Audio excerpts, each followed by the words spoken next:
Hello guys! Yan guys, nakabili ako ng yellow pin. Yellow pin siya guys. Sariwa. Sariwa na yellow pin. Sasabawan ko siya guys. Lagyan ko siya ng luya, sibuyas, bawang. Andun pa, bumili pa ng tanlad.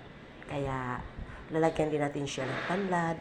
Tapos, lagyan din natin siya ng favorite kong gulay. Malunggay.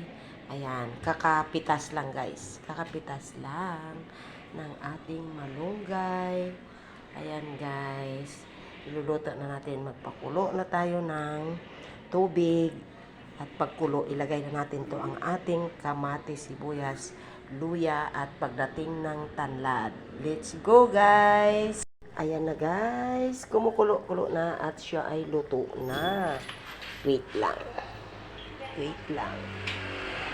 Ayan. Kasi nagkuha lang ako ng sandok. Luto na siya guys.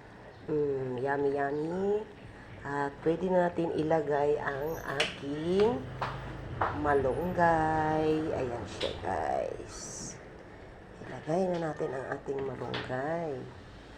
Ayan. Malunggay pa lang ulam na. Ayan na guys. Ibaba lang natin siya.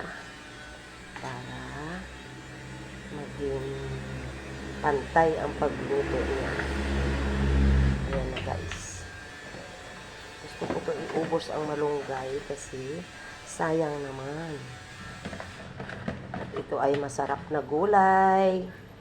Masarap siya na gulay. Kaya iubos na lang natin siya. Masustansyang gulay ang malunggay. Ayan na guys.